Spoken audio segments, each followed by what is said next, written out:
dia bilang gini, enggak, oke, kalau enggak kamu yang lepasin aku, udah aku tak lepas dari kamu aja lah, tak urus dari sini.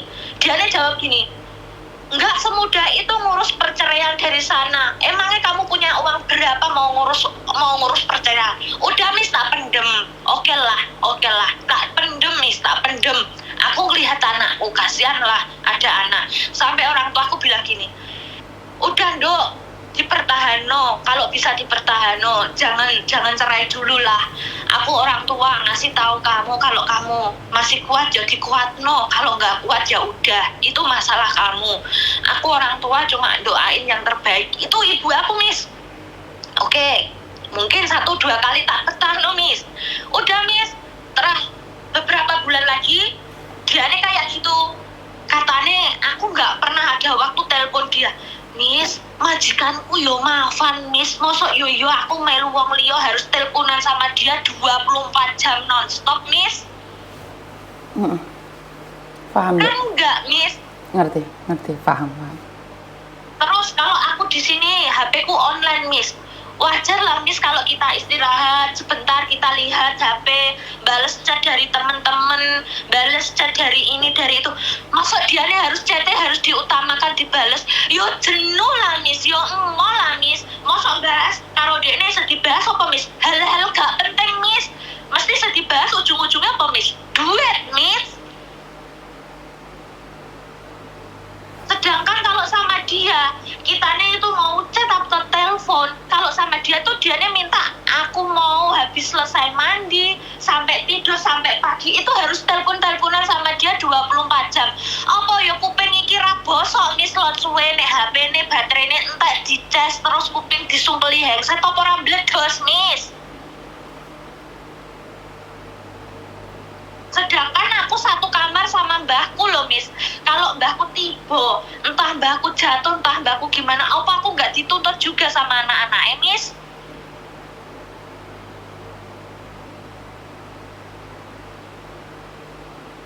Masa iya aku 24 jam kon ngancani dia nih Miss. Kalau nggak gitu terus bilangnya gini, udah kalau kamu nggak mau telepon aku, ya seenggak-enggak WA aku. WA ya ngapa Miss?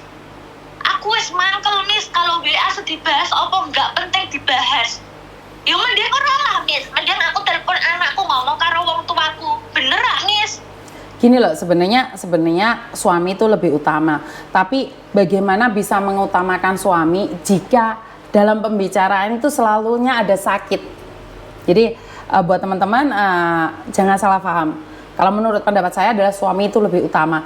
Tapi karena di hati itu udah ada rasa sakit Mbak, jadi tiap ngobrol itu akan ada luka. Ngobrol kan luka lagi, makanya jalan satu-satunya adalah saling menenangkan. Jadi saya tidak setuju dengan apa yang dia katakan. Kenapa harus telepon suami 24 jam? Kan dia pingin suasana baru. Bagaimanapun juga kalau hatinya nggak ada luka ya, seperti tes DNA atau yang lainnya, itu mungkin dia baik-baik saja Mbak. Karena saya tahu ada orang-orang juga 24 jam telepon suaminya nggak ada masalah. Ya karena mereka dalam hatinya nggak ada luka. Tapi kan ini diantara mereka itu sudah ada gesekan Mbak. Jadi memang rumah tangga ini sebenarnya seperti bom, menyimpan bom. Kapan saja bisa meledak. Karena memang di dalamnya ada luka. Yanha, kayak sama-sama bertahan, tapi sebenarnya itu udah gesekan itu semakin lama semakin parah. Jadi saya pribadi tidak menyalahkan dia, tapi juga tidak membenarkan apa yang dia lakukan. Karena luka itu sejak pernikahan awal itu sudah ada luka-luka garis-garis yang membuat dia itu sudah tidak tenang. Jadi sekali lagi ya apa yang dia katakan biarkan dia mengungkapkan rasa dia.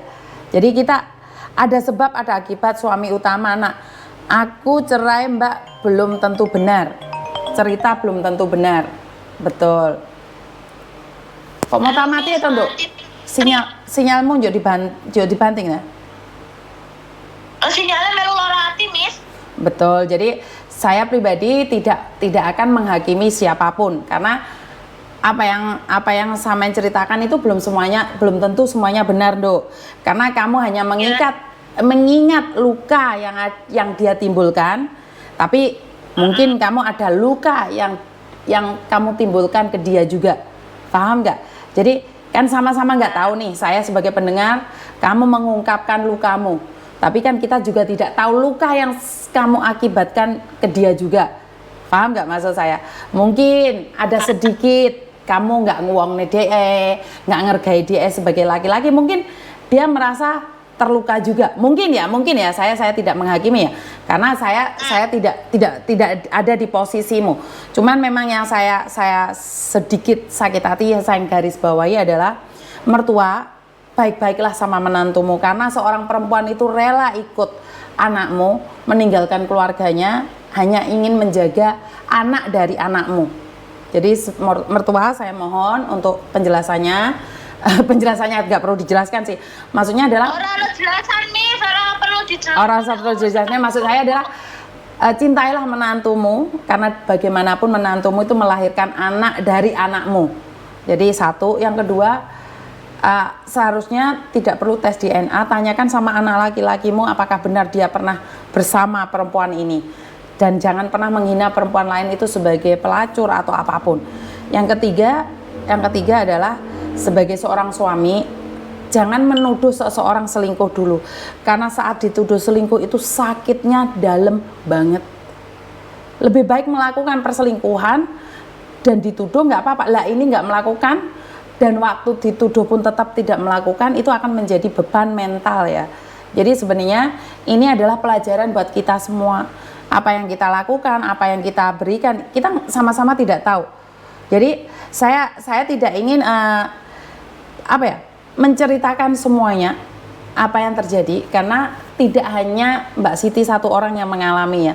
Jadi dari beberapa banyak juga perempuan, ini cuma satu contoh aja. Jadi dari salah satu contoh saja. Saya pribadi tidak percaya dengan apa yang dikatakan Mbak Siti. Saya pribadi tidak percaya dengan apa yang dikatakan oleh suami. Nah, ini sebagai cerminan saja buat kita sebagai para pendengar. Jadi Mbak Siti, saya tidak mendukung apa yang kamu lakukan, tapi saya tidak menghakimi apa yang kamu lakukan. Jadi saya sebagai pendengar saja, semoga teman-teman yang lain menjadikan pelajaran ini untuk lebih baik lagi. Benar nggak? Jadi dalam rumah tangga itu memang pernikahan itu bukan antara dua orang saja. Pernikahan itu termasuk mengikat satu sama lain. Jadi saya pribadi hanya ingin diselesaikan dengan baik-baik. Nah, sekarang sudah kamu curahkan sakitmu dan teman-temanmu itu banyak yang mengalami hal yang sama. Semoga kamu dikuatkan, berbicara baik-baik dengan dia. Bagaimanapun tidak ada orang yang tahu siapa kalian. Ya, karena bagaimanapun ada anak 11 tahun di sana. Miss, nah, sebelumnya minta maaf lagi yo. Kan bidane itu kan nuduh aku selingkuh. Sedangkan melakukan selingkuh. Lah kemarin jadi nuduh kayak gitu, ya tak lakoni loh, Miss. Lah dituduh are. Maksudnya piye we? Dia ini kan menuduh, kan bilangnya aku punya laki-laki lain, selingkuh, ini itu. Ya wes dilakoni aja, Miss. Sekancaku, teman-temanku bilangnya gini, lah om Dekne nuduh kamu enggak orang Dekne enggak lihat kamu, orang kamu di sini kok dituduh selingkuh. Selingkuh itu kalau kamu ketemu sama dia, tidur bareng sama dia, itu namanya selingkuh. Wong selingkuh kok dikandakno. Lah itu loh, Miss, setiap orang dikasih tahu katanya aku tuh punya selingkuhan, Miss. Kan aku tanda tanyanya di situ. Orang upload foto laki-laki aja enggak, kok punya selingkuhan. Terus? Lah ya wes, Miss, dituduh enggak, Miss. Lah artine sapa Miss enggak loro ati, Miss? Tapi kamu selingkuh? Enggak. Oke. Kan itu kasusnya kan udah masuk itu kan udah ke pengadilan kan, Miss, tinggal nunggu surat dari pengadilan ke sini kan. Dia itu loh sampai pengacaraku aja diancam loh, didatangi rumahnya diancam loh. Kan aneh. Oke, jadi yowes, sekarang yang penting sudah clear, kamu sudah mengungkapkan rasamu. Jadi ya udah, nggak apa-apa. Berbicaralah baik-baik karena di situ ada anakmu. Jadi kita coba untuk berbicara satu sama lain ya, Dok ya. Jangan sampai ada pertengkaran karena di situ masih ada anakmu. Itu aja sih pesan saya. Nggak mau, Miss. Hah? Nggak mau. Nggak mau. Ya wes. kamu sudah dewasa, kamu tahu apa yang perlu kamu lakukan, itu aja sih menurut saya. Iya. Tapi kalau buat saya sendiri, Miss, lebih baik itu nggak usah mengumbar, nggak usah lapor sana sini, nggak usah ini itu. Kan kalau kayak gini kelihatan dia yang jelek lah, Miss. Oke. Ya wis. Ambekan cek, Miss.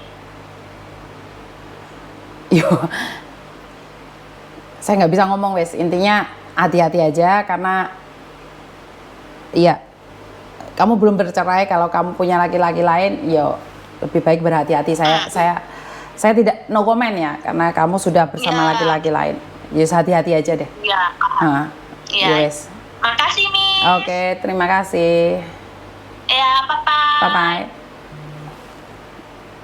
Dalam rumah tangga nggak ada siapapun yang bisa menghakimi ya Mbak ya, karena hanya mereka berdua yang tahu. Kita sebagai orang luar mendengarkan satu sisi saja salah, karena saya pernah cerita sama ibu saya bahwa tentang suami saya seperti apa dan bagaimana. Setelah saya balen lagi sama suami saya, ibu saya selalu berkata, jangan kamu menceritakan kejelekan suamimu tapi kamu lupa dengan kejelekanmu sendiri. Jadi itu pesan dari ibu saya. Karena itu saya sekarang bertengkar dalam rumah tangga, ingat-ingat kata-kata saya. Jangan mengingat dia melakukan jelek padamu, tapi ingat juga kejelekan apa yang kamu lakukan pada pasanganmu.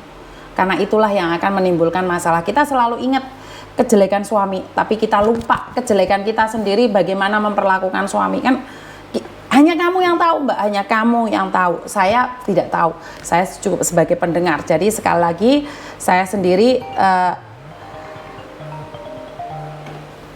no comment ya. Jadi ini adalah masalah rumah tangga. Telepon sudah banyak sekali yang masuk, kita angkat dulu yang satunya. Tunggu sebentar ya. Halo? Halo. Iya.